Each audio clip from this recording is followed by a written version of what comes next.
wabarakatuh. Selamat pagi anak-anak semuanya. Apa kabar? Semoga selalu dalam lindungan Allah dan tetap sehat walafiat dan terus bersemangat. Dan semangat juga puasanya hingga nanti waktunya berbuka tiba. Kembali lagi dengan Ustazah Yurani di sini. Kali ini Ustazah akan memberikan satu motivasi pagi yang berjudul mengenai inspirasi waktu sholat. Pertama, sebelum masuk ke materi, Ustazah mau tanya, siapa sih orang yang pertama kali atau sahabat Rasulullah yang mengumandangkan azan? Jawabannya adalah 1, 2, 3. Bilal bin Rabah. Pintar sekali Anda semuanya.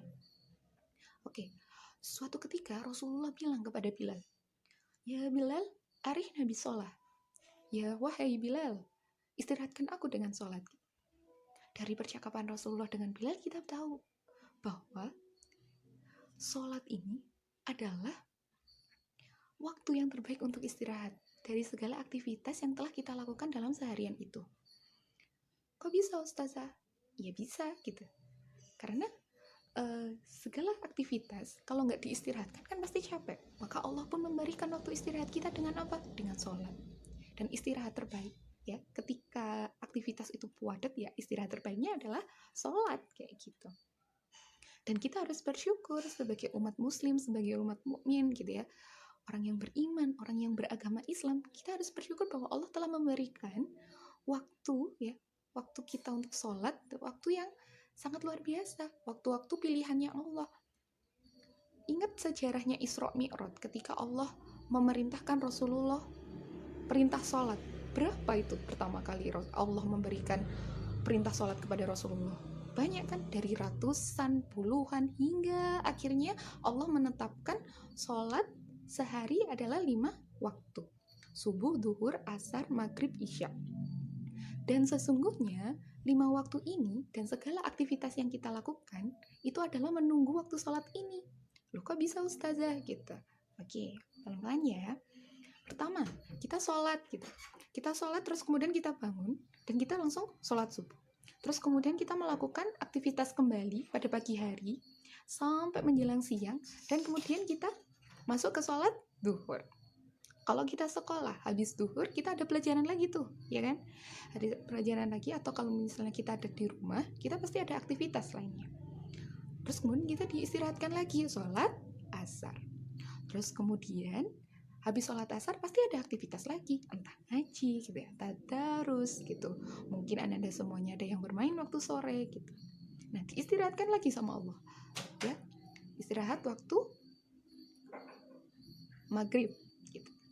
Terus kemudian setelah maghrib mungkin ada yang berkumpul dengan orang tuanya, terus kemudian ada yang bercerita, ada yang menonton TV, dan akhirnya sama Allah diistirahatkan lagi nih, diingatkan lagi untuk ketemu sama Allah, yaitu di sholat isya. Terus kemudian kita melakukan aktivitas tidur dan akhirnya bangun lagi untuk sholat subuh kayak gitu.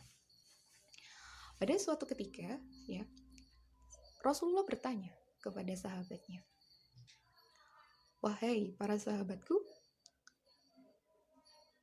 apakah kalian tahu apa yang Allah minta atau Allah perintahkan kepadaku?" Gitu. Sahabat bertanya,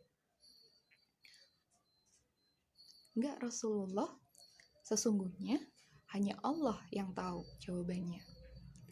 Dan akhirnya Rasulullah menjawab tentang mengenai sholat kayak gitu. Ya. Kemudian Allah berfirman, "Aku akan memasukkan orang-orang yang mengerjakan sholat 5 waktu pada waktunya ke dalam surga. Sedangkan orang-orang yang menyia-nyiakan sholatnya itu terserah kepadaku. Dan aku akan mengampuni dengan rahmatku atau aku akan mengazabnya." Nah, dari situ gitu ya, Allah itu sudah berfirman bahwa sesungguhnya Allah itu akan memasukkan ke dalam surga orang-orang yang sholatnya tepat waktu. Kemudian yang kedua, kalau orang yang menyia-nyiakan waktu gimana Ustazah gitu? Balasannya sama Allah kayak gimana gitu?